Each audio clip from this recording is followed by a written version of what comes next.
Queridos amigos, que alegria, mais uma vez pela TV A Caminho da Luz, o programa Estudando as Obras de André Luiz, o livro Obreiros da Vida Eterna.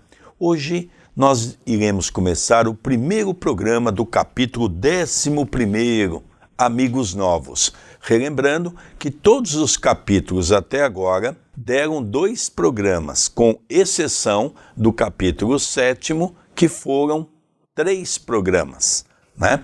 Então nós gostaríamos de agradecer a sua audiência, o seu carinho e que possamos estar estudando juntos essas obras maravilhosas de André Luiz através das mãos iluminadas de Francisco Cândido Xavier. Tudo bem com você, André Luiz? Tudo bem, querido Sérgio, que alegria e que honra iniciarmos mais um capítulo do livro Obreiros da Vida Eterna. Pedimos a ajuda dos nossos telespectadores, deixando o seu like no vídeo, o seu comentário e inscrevendo na página e divulgando o nosso canal. Vamos começar então a leitura? Capítulo 11º, Amigos Novos. Conduzindo equipamento indispensável ao trabalho, despedimo-nos da instituição socorrista, colocando-nos a caminho da crosta. Jerônimo dava-se pressa em auscultar os vários ambientes em que se verificaria nossa atuação. Programou a tarefa com simplicidade e bom senso. Não nos distrairíamos com quaisquer investigações além da missão previamente esboçada e manter-nos-íamos em ligação incessante com a casa transitória para maior eficiência no dever a cumprir. Agora ao chegarmos na metade do livro, em termos de capítulos, nós percebemos que a primeira parte estudada até então foi diretamente na casa transitória de Fabiano, sob a tutela de Zenóbia. Agora nós vamos ver eles indo para a crosta, porém, toda a atividade está tutelada e acompanhada pela casa transitória. Veremos agora, daqui para frente, 5 casos de desencarne. Uns com mais méritos, outros com menos méritos. Então nós vamos ver qual foi a repercussão, como chegou e o trabalho que a espiritualidade teve nos bastidores. Continua a leitura. Naturalmente, explicou o delicado, seremos forçados a diversas atividades de assistência aos amigos prestes a se desfazerem dos elos corporais do plano grosseiro, e a fundação de Fabiano será o nosso ponto principal de referência no trabalho. Nos instantes de sono, conduziremos até lá, para que se habituem lentamente com a ideia de afastamento definitivo. Intrigado, ao verificar tanta cautela, perguntei: meu caro assistente, todas as mortes se fazem acompanhar de missões auxiliadoras? Cada criatura que parte da crosta precisa de núcleos de amparo direto? O amigo sorriu com indulgência na superioridade legítima dos que ensinam sabiamente e esclareceu: em absoluto, reencarnações e desencarnações, de modo geral, obedecem simplesmente à lei. Há princípios biogenéticos orientando o mundo das formas vivas ao ensejo do renascimento físico, e princípios transformadores que presidem aos fenômenos da morte, em obediência aos ciclos da energia vital, em todos os setores de manifestação. Nos múltiplos círculos evolutivos, há trabalhadores para a generalidade, segundo os sábios desígnios do Eterno, Entretanto, assim como existem cooperadores que se esforçam mais intensamente nas edificações do progresso humano, há missões de ordem particular para atender-lhes às necessidades. Sentindo-me a estranheza, Jerônimo prosseguiu. Não se trata de prerrogativa injustificável, nem de compensações de favor. O fato revela ordenação de serviços e aproveitamento de valores. Se determinado colaborador demonstra qualidades valiosas no curso da obra, merecerá, sem dúvida, a consideração daqueles que a superintendem, examinando-se a extensão do trabalho futuro. No plano espiritual, portanto, muito grande é o carinho que se ministra ao servidor fiel, de modo a preservar-lhe o devotado espírito da ação maléfica dos elementos destruidores, como o desânimo e a carência de recursos estimulantes, permitindo-se simultaneamente que ele possa ir analisando a magnitude de nosso ministério na verdade e no bem, em face do universo infinito. Aqui nós temos alguns pontos importantes para analisarmos. Então, a primeira explicação que nós tivemos é da necessidade de um trabalho minucioso, de um trabalho organizado. Às vezes nós falamos de mundo espiritual e imaginamos que o mundo espiritual, os espíritos tudo sabem, tudo fazem, eles estalam os dedos e as coisas acontecem. Não é bem assim. Nós vemos pelas obras de André Luiz que o trabalho é constante e coerente. Não é uma coisa fortuita, não é uma coisa descomunal, e os espíritos vêm, os espíritos fazem, os espíritos sabem. Não, precisa de cautela, precisa de organização, precisa de responsabilidade. Por isso que eles estavam vinculados à casa Fabiano, à casa transitória. Os espíritos no mundo espiritual igual nós não fazem tudo sozinhos. Não tem aquela ideia, um espírito fazem tudo, não. Mesmo os espíritos de grande potência espiritual e moral, eles vivem colegiados. Não é uma pessoa que consegue tudo. Até Jesus, ele reveste dos seus conselheiros, dos seus ministros, dos amigos que cooperam na sua atividade. E André Luiz, chamando a atenção do processo de desencarne, do cuidado, da dedicação de Jerônimo, ele pergunta se todos os casos eram acompanhados. Aí Jerônimo diz, em absoluto, não, somente aqueles que se destacaram no bem. Aqui pode ser espíritas, católicos, protestantes, qualquer denominação religiosa, não ter religiosidade. O importante é o bem que se fez, não é a quantidade, é a qualidade. É aquele que teve uma vida reta, é aquele que procurou ser justo, é aquele que procurou ser íntegro, é aquele que procurou não o caminho da religiosidade, porque nós vimos em alguns capítulos anteriores o padre Domênico. Falava com maestria, conhecia a Bíblia de ponta a ponta, mas abusou da autoridade, abusou da sexualidade, enganou muitas pessoas.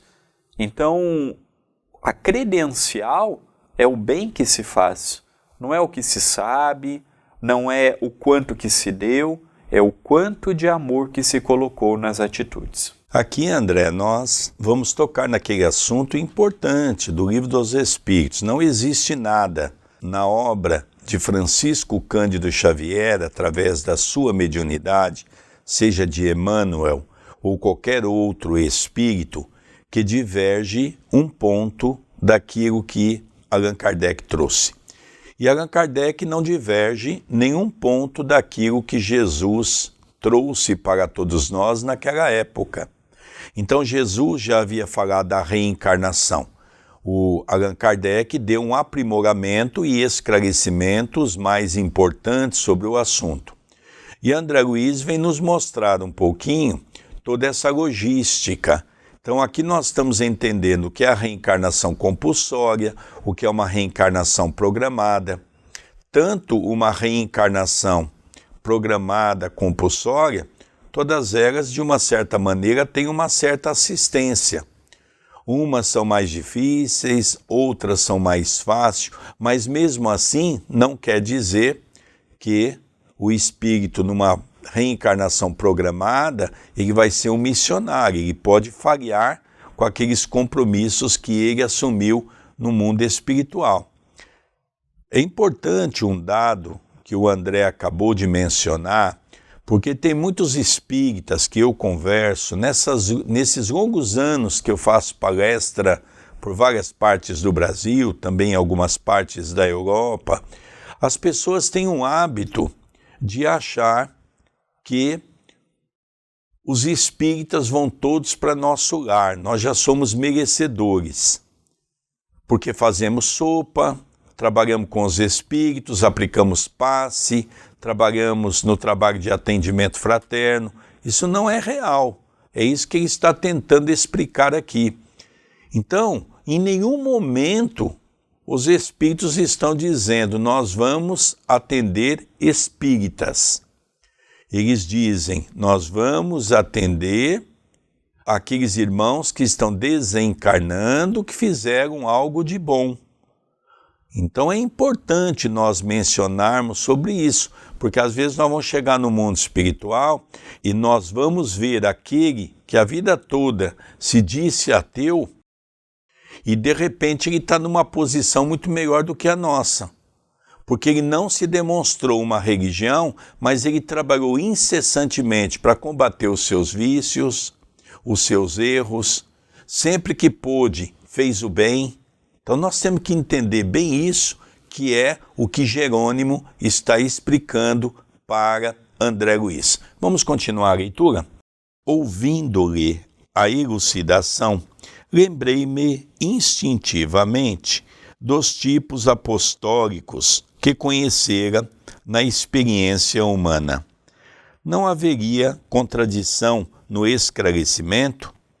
Os padres virtuosos com os quais mantivera contato no mundo, eram pessoas perseguidas por todos os francos.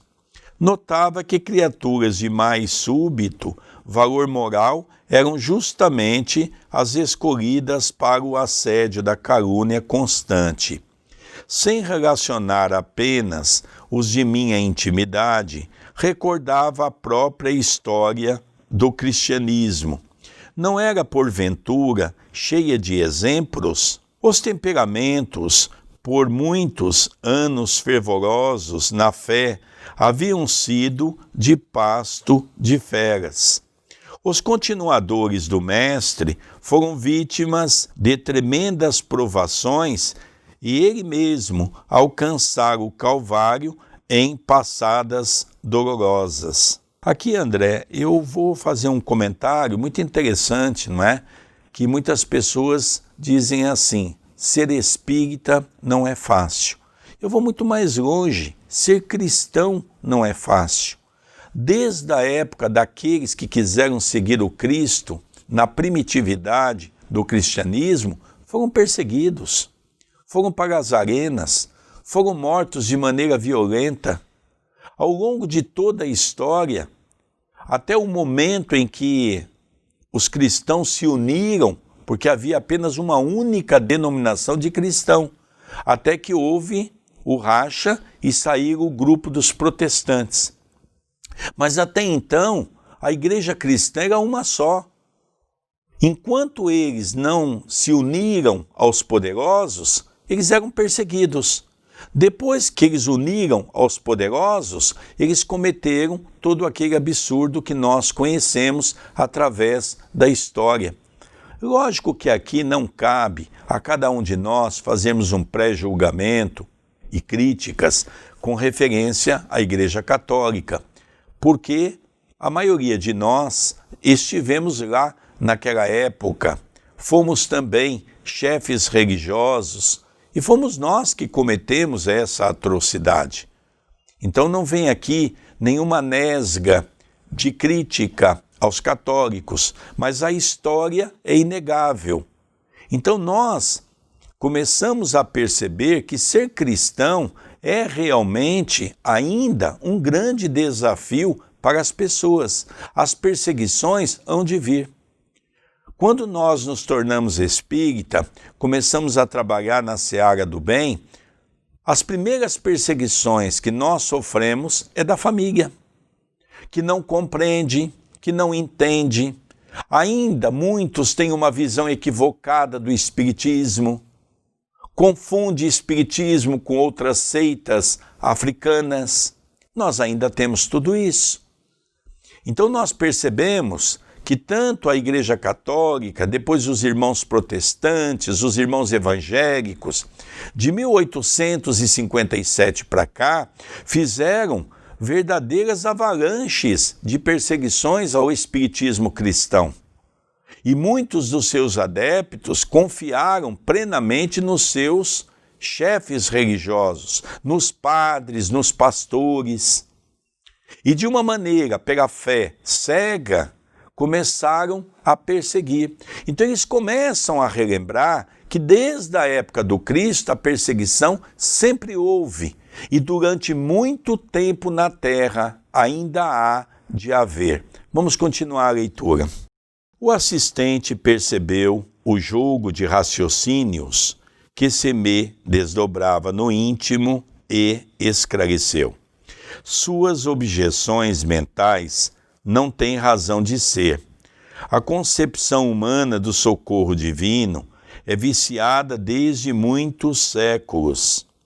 A criatura pressupõe no amparo de Deus o protecionismo do sátrapa terrestre, espera perpetuidade de favores materialísticos, injustificável destaque entre os menos felizes, dominação e louvor permanentes. Costuma aguardar serviço, estima e entendimento, mas desdenha servir, estimar e entender, quando não seja em retribuição.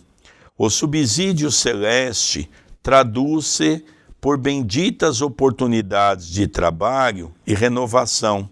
Chega, muitas vezes, ao círculo da criatura, como se foram gloriosas feridas, magníficas dores, abençoados suplícios, enquanto predominem na crosta planetária os impulsos de animalidade primitiva.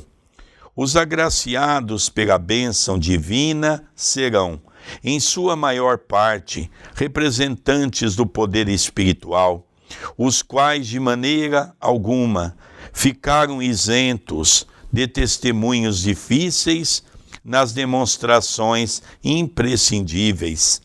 Não que o Senhor intente transformar discípulos em cobaias, mas pela imposição natural da obra educativa, em que a lição do aluno, atento e fiel, deve interessar a classe inteira, o que quase sempre parece sofrimento e tentação, constitui bem-aventurança, transformando situações para o bem e para a felicidade eterna. Aqui nós percebemos um esclarecimento muito justo. Jerônimo nos mostra que nós temos uma viciação na ideia do que é o bem. Imaginamos que dar uma cesta básica e um dia na nossa religião, ajudar um familiar, já basta. Temos que entender que o bem é um pouco todos os dias. O bem não pode ser com um dia marcado, com horário marcado. Hoje é dia de eu ir na sopa. Hoje é dia de eu ser médium. Não existe isso com o bem. Hoje é dia de eu ser bom. Nessa situação é momento de eu ser bom. Não. É uma briga que nós temos que ter conosco, porque o resultado da nossa existência será o conjunto todo, tirando-se a sua média. Não será pelos dias que eu estive no centro, não serão pelos dias que eu estive numa palestra pública, e sim pelo tanto de alimento voltado para a qualidade espiritual. E é aqui que ele fala que André Luiz, ele não tem que pensar no imediatismo. Jesus mesmo nos afirmou que toda árvore que produz é alvo de pedradas.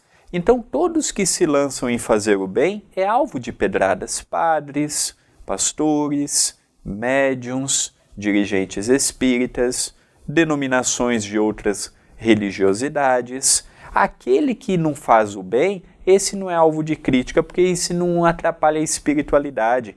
Aquele que está preocupado com churrasco, com futebol, aquele que não tem repercussão nenhuma na espiritualidade, esses, os espíritos nem tentam bater, porque já são presas fáceis. Agora, aqueles que se lançam ao trabalho no bem, esses são caluniados, perseguidos, invejados, desacreditados, que é mecanismos que as trevas têm para desestimular aquele trabalhador e a sua família. É interessante, André, que aqui ele faz um paralelo muito interessante para a nossa análise. Por exemplo, vamos pegar o exemplo de Padre Domênico, que ele acabou de atender nas zonas umbralinas. O relato que nos mostra é que Padre Domênico, para a comunidade, era uma excelente pessoa. Era uma pessoa que era muito querida, estava sempre pronto a ajudar as pessoas, era sempre uma pessoa muito solícita, era sempre uma pessoa que estava sempre à disposição da comunidade. Então as pessoas tinham uma admiração pelo Padre Domênico. E nós percebemos que quando foi vasculhar a sua vivência no campo dos seus vícios, ele cometeu muitos enganos, muitos erros. Primeiro, tinha o sexo desregrado. Muitas daquelas moças, André, não poderia chegar em casa e comentar que teve um relacionamento com o Padre Domênico, porque seria algo assim horrível. Ela seria condenada e não o padre. Naquela época, a mulher não tinha muita voz. Vamos se lembrar disso. Um outro fator importante, um padre foi enganado, que era um pároco de uma igreja, porque ele queria simplesmente o lugar daquele pároco. E o mais grave, ele lesou seu pai. No momento derradeiro, seu pai, confidenciando com ele, pediu a ele que colocasse uns irmãos no testamento fora do casamento, porque aquilo seria importante para ele não ficaria em paz com a sua alma. E simplesmente o Padre Domênico anotou num papel, e quando ele desencarnou o pai, ele nunca tomou providências com referência àquilo lá, e os irmãos tiveram muita necessidade e muitos devem até ter morrido de fome. Então nós percebemos que era um homem extremamente maldoso no íntimo do coração.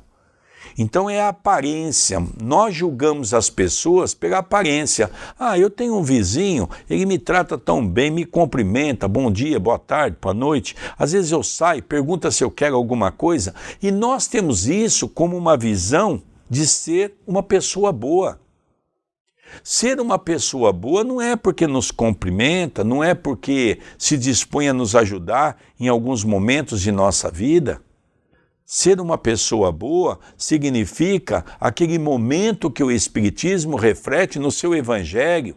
Se reconhece o verdadeiro espírita pela sua transformação moral e pelos ensejos que ela faz de corrigir as suas más inclinações.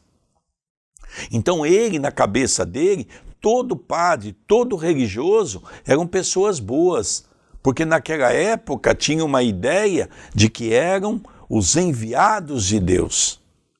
E nós sabemos que muitas pessoas foram para ser padre, muitas pessoas foram na condição de irmã de caridade, por alguma desilusão da vida.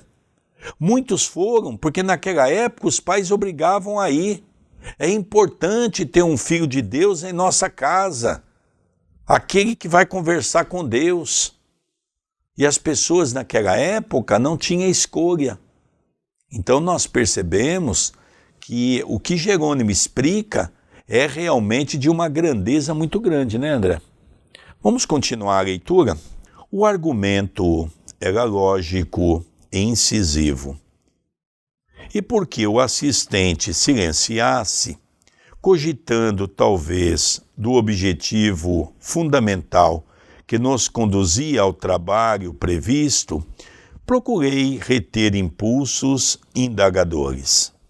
Orientados por Jerônimo, atingíramos pequena cidade do interior e dirigimos-nos a certa casa humilde, na qual, em breves minutos, nos apresentava ele determinado companheiro, em lamentáveis condições, atacado de cirrose hipertrófica.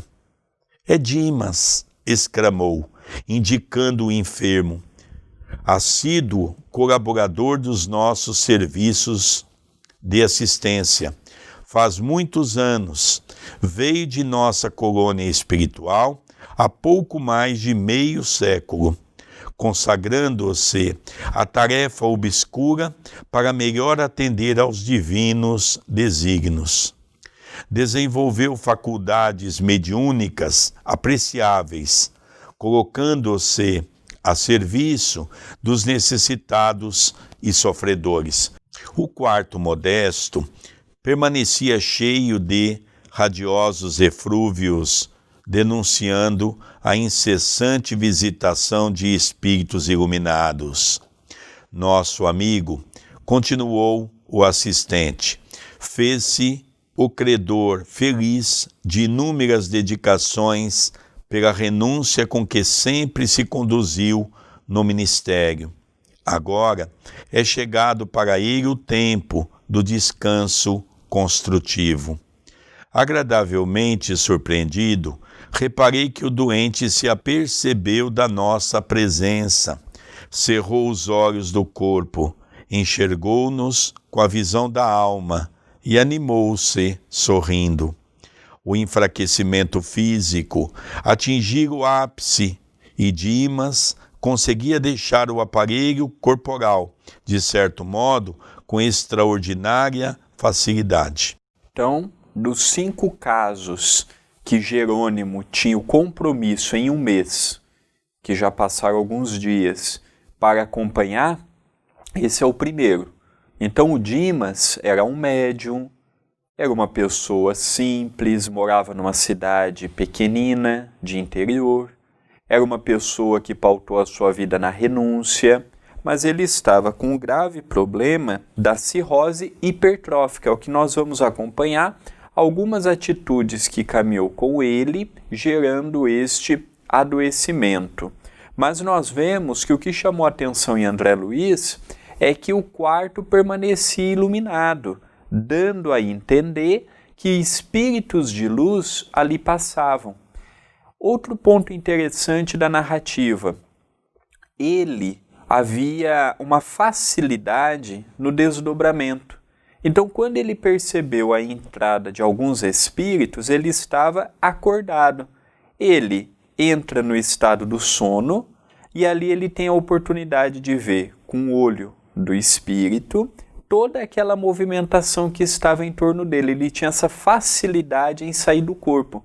Então, Dimas é o primeiro caso que estudaremos de desencarne, em que, antes de acontecer em vias de fato, ele vai nos contar um pouco quem foi Dimas, o que ele fez e qual o tipo de auxílio que ele se faz merecedor.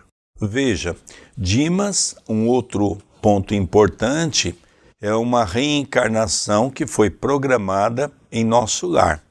Isso faz uma referência a Jerônimo. Isso é muito interessante. Segundo, ele se abdicou de muitas coisas no campo da matéria.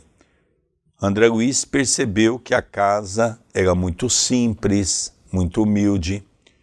E um outro ponto, que é o terceiro que nos chamou a atenção, é que Dimas, durante muitos anos, socorreu os espíritos através da sua mediunidade.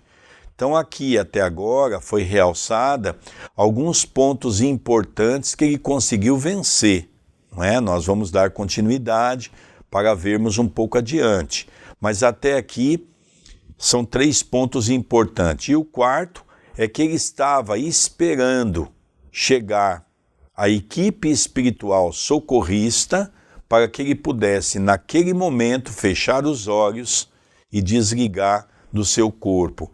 E como o próprio Jerônimo diz, ele tem uma certa facilidade para isso, porque ele é um espírito que trabalhou bastante nessa área. Então nós percebemos que até aqui ele fez um trabalho bonito nessa área.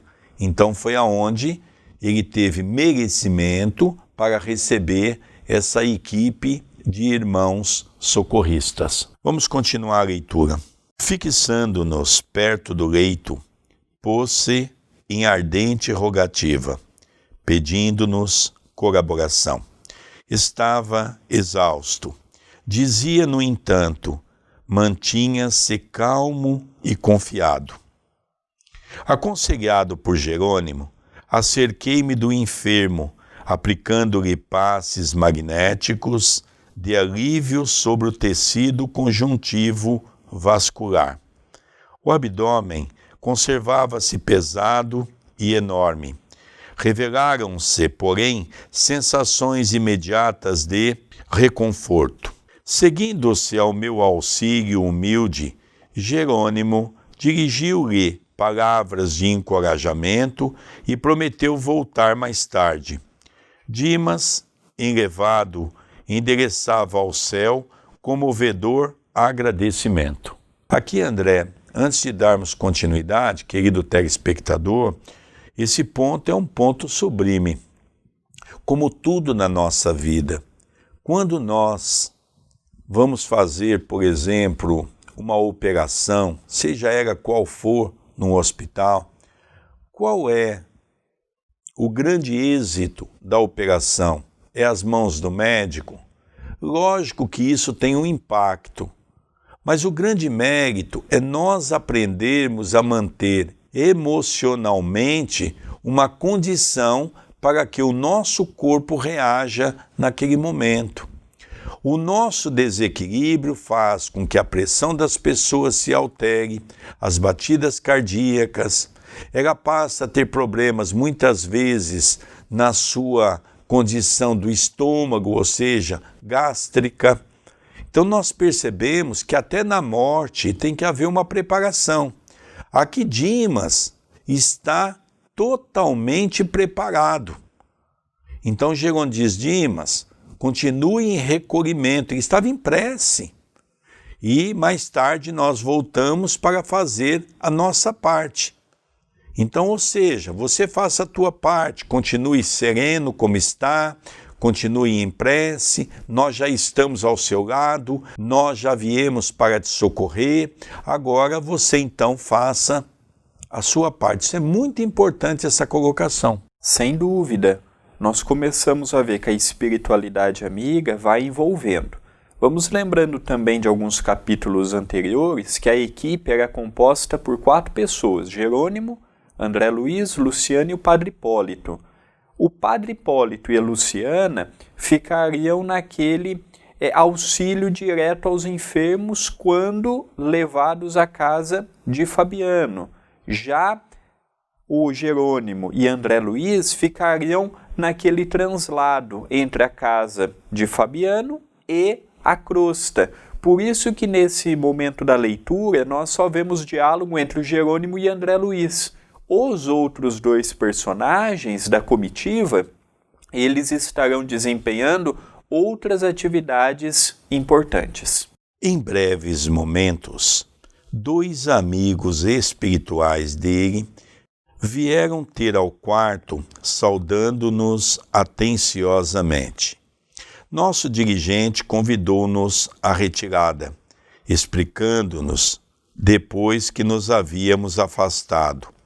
Após rápida visita aos interessados, reuni-los em sessão de esclarecimento na casa transitória, de maneira a prepará-los para o fenômeno próximo da libertação definitiva. Esperaremos a noite para esse fim. Da pequena cidade em que se localizava o primeiro visitado, dirigimos-nos ao Rio de Janeiro. Utilizávamos a volitação, prazerosos e felizes. Muito difícil descrever a sensação de leveza e alegria inerente a semelhante estado. Após a permanência na escura região de que procedíamos, fala-se muitas vezes entre os encarnados na possibilidade da criação do aparelho de voo individual. Todavia, ainda que se efetive a nova conquista, o peso do corpo físico, os cuidados exigidos pela máquina de propulsão e os riscos de viagem não pode, de modo algum, substituir a segurança e a tranquilidade que nos enche de tamanho bem-estar.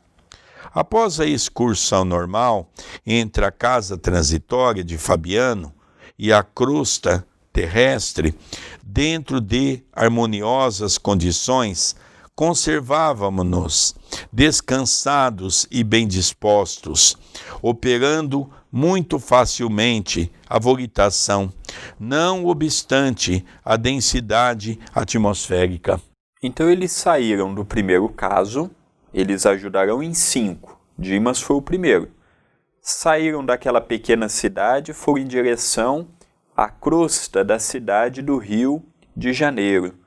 E ali nós percebemos que André Luiz ficou muito feliz com aquela volitação simples, fácil e alegre. Por quê? Porque ele há dias atrás estava numa região espiritual muito dura, em que os pensamentos, a agitação, o seu derredor, ele era muito voltado para a maldade, muito voltado para a ignorância, muito voltado para a densidade dos corpos espirituais que lá estavam. E aquilo naturalmente fez com que ele sentisse tudo isto. Quando ele tem acesso à crosta, ele sai daquela região trevosa e, por assim dizermos, sobe até a crosta, ele sente um alívio, ele sente paz. Então aqui nós já estamos vendo que o trabalho era em parceria, Casa Transitória de Fabiano, com aquelas 5 entidades que ainda estavam no corpo físico, e agora eles vão fazer a preparação inicial do desligamento. Não é simplesmente no caso de uma desencarnação programada, porque existe também a desencarnação compulsória. Do mesmo modo que existe a reencarnação compulsória e a reencarnação programada, existe também a desencarnação compulsória. O espírito é retirado sem aquele preparo devido. Tem o amparo ali das horas iniciais, é rompido os laços fluídicos e o espírito, na maioria das vezes, morre e nem sabe que morreu.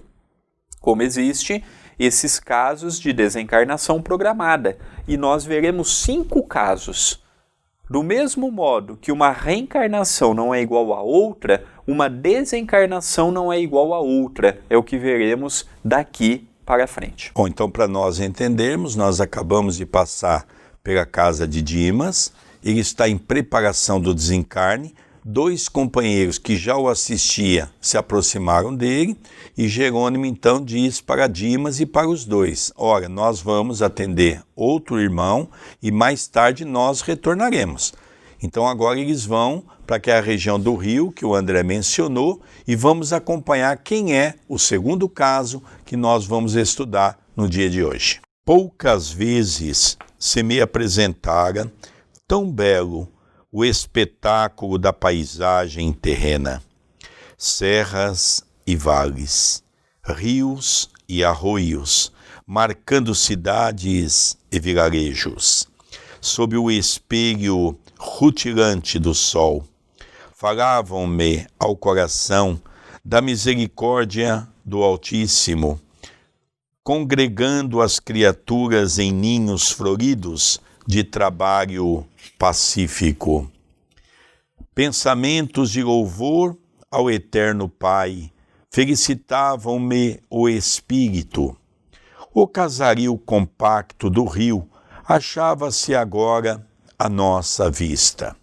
Não decorreu muito tempo e penetramos singular residência, em bairro menos populoso, e deparamos com enternecedora paisagem doméstica. Cavalheiro na idade madura, deitado em pequeno divã, apresentando terríveis sinais de tuberculose adiantada, sustentava comovente palestra, dirigindo-se a 2 pequeninos, que aparentavam 6 e 8 anos, respectivamente. Formosa expressão de luz aureolava a mente do enfermo, que pousava nas crianças o olhar muito lúcido, falando-lhes paternalmente.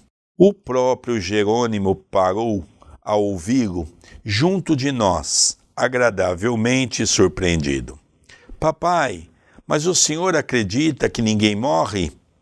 Indagou o filhinho mais velho. Sim, Carlindo, ninguém desaparece para sempre, e é por isso que desejo aconselhá-los como pai que sou. Fez-se-lhe mais terno o olhar e continuou ante o interesse agudo dos meninos. Creio que não me demorarei a partir. Para onde, papai? Atalhou o menor. Para um mundo melhor que este. Para lugar, meu filho, onde seu pai possa ajudá-los num corpo são, embora diferente. As crianças, de olhos úmidos, protestaram com carinho.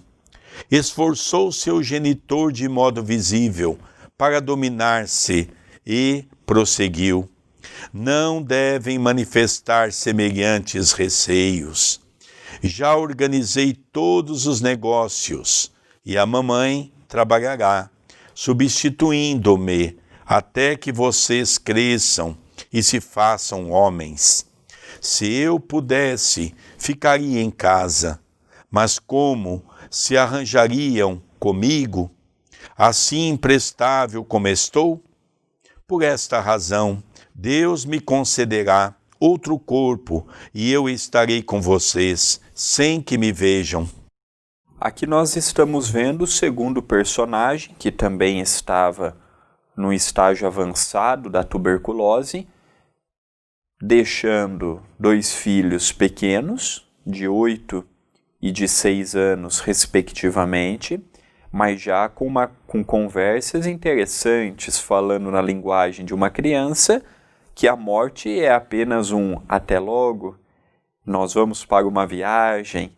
E ali ele já demonstrava uma exaustão. E aqui nós vemos a preocupação de deixar, por exemplo, a esposa encaminhada no quesito profissional, de deixar o máximo de coisas organizadas. Talvez por não imaginarmos que o nosso dia possa estar próximo, nós vamos postergando o preparo em relação ao nosso desencarne. Mas a grande verdade é que todos nós, independente da idade, tanto dos mais novos até os mais velhos, nós não temos um limite que aqui vamos permanecer. Eu vou permanecer mais 10 anos, mais 20 anos. Existem jovens desencarnando da minha idade todos os dias. Existem adolescentes desencarnando todos os dias. Existem homens maduros, mulheres maduras desencarnando todos os dias, como existem espíritos já na velhice desencarnando todos os dias. O problema nosso é imaginar, comigo não acontece, acontece com o outro, mas comigo não. É aí que existe o nosso desespero. Agora, com o coronavírus, foi uma grande lição para nós os espíritas. A grande maioria, se fosse chamado para a desencarnação pelo vírus, chegaria perturbado do outro lado. Porque ama a vida? Não, pelo egocentrismo. Não é por amor à vida, não é por amor ao casamento, não é por amor aos bens da terra, e sim pela maneira que se posicionou e o despreparo para este momento. Sorriu conformado e ajuntou. Possivelmente, seremos até mais felizes. Há muitos dias pretendo falar-lhes, como agora, para que fiquem certos de meu amor constante. Logo após meu afastamento, sei de antemão que muita gente procurará desanimá-los. Dir-se-á que me afastei para nunca mais voltar, que a sepultura me aniquilou. Entretanto, previno vocês de que isso não é verdade. Viveremos sempre e amar-nos-emos uns aos outros cada vez mais. Reparei que o genitor doente sentia intenso desejo de afagar os rapazinhos, mas, controlados pela ameaça de contaminá-los, impunha imobilidade às mãos sequiosas de contato afetivo. Os meninos enxugavam as lágrimas discretas e, depois de longa pausa, tornou o enfermo, dirigindo-se ao filho mais velho. Diga-me, Carlindo, você acredita que seu pai venha a desaparecer? Admite, porventura, que nosso amor e nossa união em casa, que nosso carinho e entendimento sejam apenas cinza e nada? Dominou-se o pequeno, a fim de parecer valente, e respondeu: eu acredito, como o Senhor, que a morte não existe. Aqui, André, nós vamos perceber que esse segundo caso é um caso um pouco mais dramático, não é? Porque é um pai que tem 2 filhos, Carlindo, o filho mais velho, depois um outro filho um pouco mais novo, de aproximadamente 8 anos e 6 anos. Então nós percebemos aqui que realmente é difícil para um pai dar essas orientações ao filho. Aqui não está dizendo que eles são espíritas, está dizendo que ele tem uma crença muito grande na vida após a morte, que ele acredita nisso. E ele tenta passar aquela confiança aos filhos. Ele tenta mostrar ao filho mais velho que ele tem que ter essa fé, porque como é que pode Deus nos criar e num determinado momento nos separar como se nada houvesse acontecido? Não, a vida continua depois da morte. E ele, com aquele corpo totalmente definhado a uma cama pela tuberculose, não poderia ser útil à família, mas que ele poderia ser muito mais útil estando no mundo espiritual e colaborando de lá para com o crescimento dos 2 filhos. A mãe iria trabalhar no sustento natural da família e que eles não iriam passar dificuldades, que eles deveriam acreditar em Deus, acreditar no alto. Olha que mensagem positiva, André. Nós estamos vendo agora, nessa época do coronavírus, as pessoas com tanto medo, as pessoas com tanto pavor da morte, e nós vemos o quanto é importante, principalmente os espíritas, que acreditam na vida após a morte, essa confiança que nos dá a certeza de que ninguém morre, de que a vida prossegue. Vamos continuar a leitura? Quando eu partir, acentuou o pai amoroso, se vocês demonstrarem coragem e confiança em Deus, o papai estará mais corajoso e confiante e restaurará em pouco tempo as energias. Houve comovente interregno que o assistente Jerônimo não desejou quebrar, tal a significação moral da cena cariciosa. De olhos fixos nos rapazinhos, o extremoso genitor passou a considerar. Vai para 3 anos. Instituímos nosso culto doméstico do Evangelho de Jesus. E vocês sabem hoje que nosso mestre não morreu.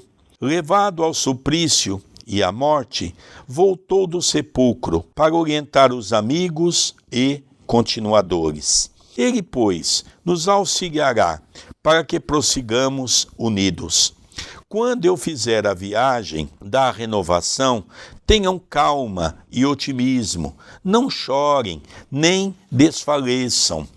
com lágrimas, não serão úteis à mamãe, que precisará naturalmente de todos nós. Deus espera que sejamos alegres na luta de cada dia para sermos filhos fiéis ao seu divino amor. Nesse instante, apareceu a dona da casa, impondo modificações à palestra. Valeu-se Jerônimo das circunstâncias para intervir, apresentando: nosso amigo Fábio, em véspera da libertação, sempre colaborou com dedicação nas obras do bem. Não é médium com tarefa, na acepção vulgar do termo.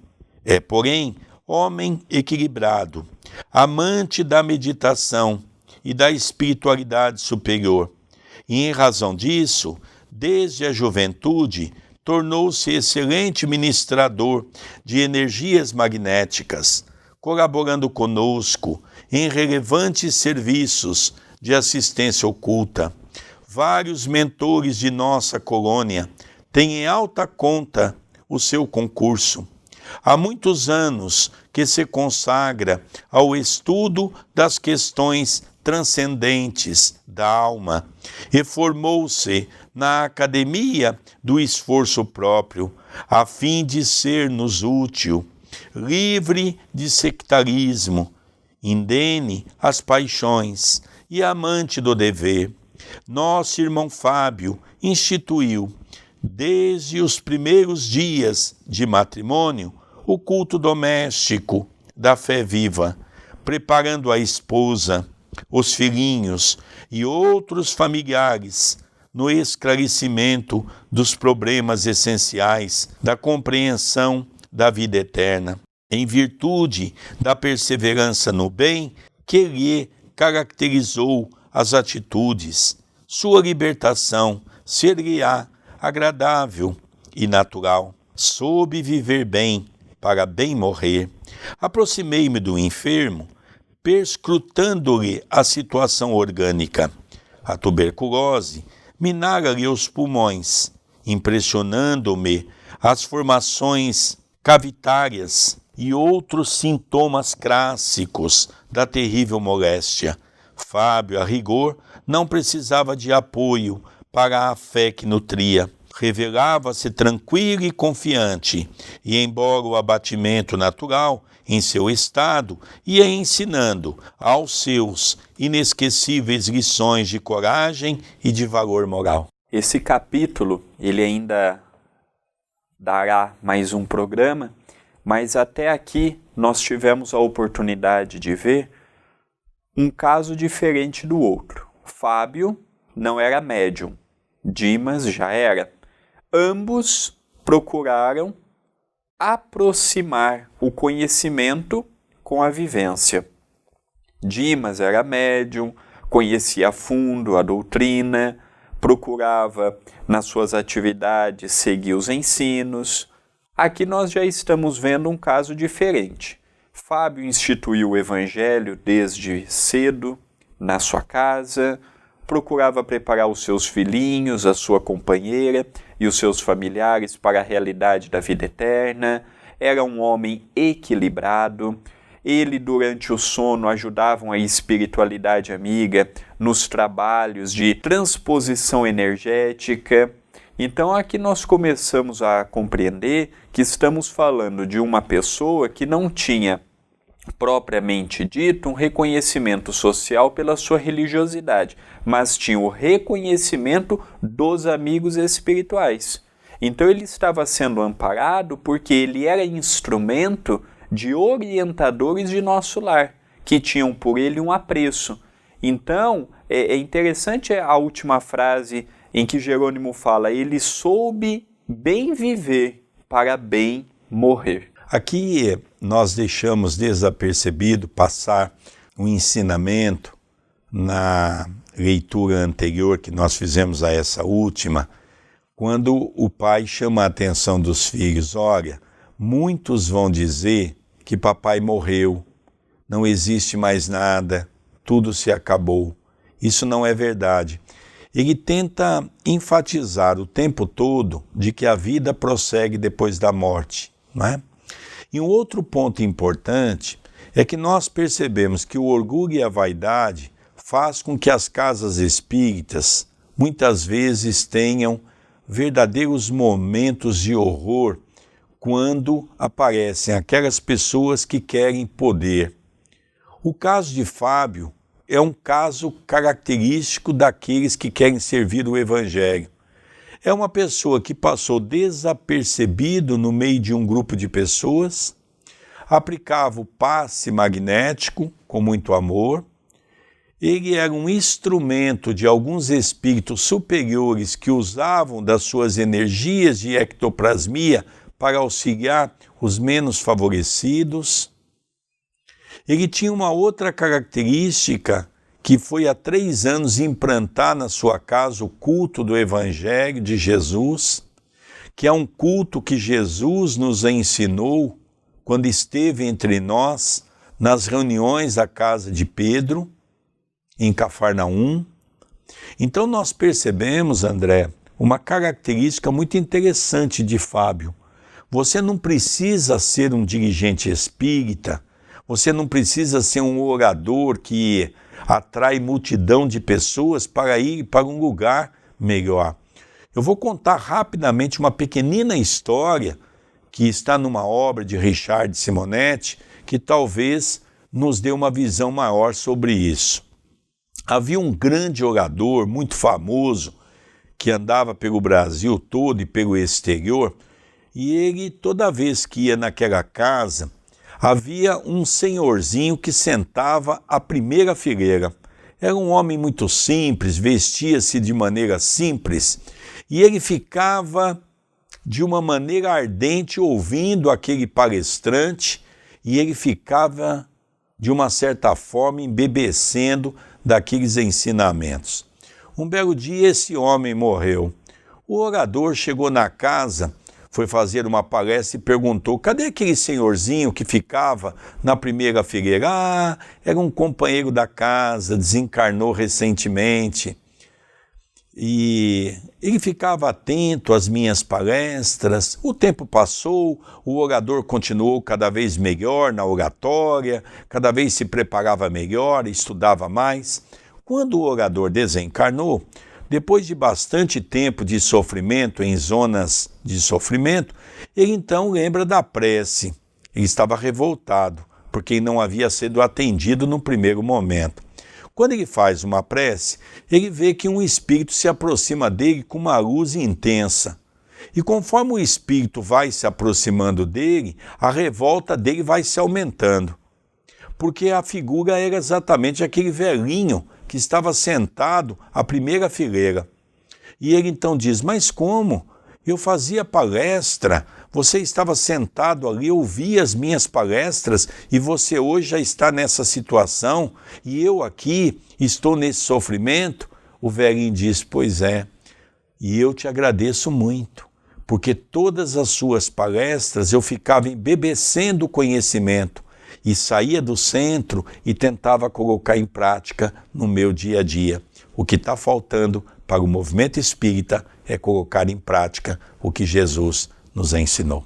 Ao encerrarmos o nosso programa, nós deixamos o WhatsApp 19 997 782794, entre em contato conosco, e também lembramos a importância de deixar o seu like, de deixar o seu comentário, de se inscrever e divulgar o nosso canal. Estamos na busca dos 50 mil inscritos. Contamos com a sua ajuda.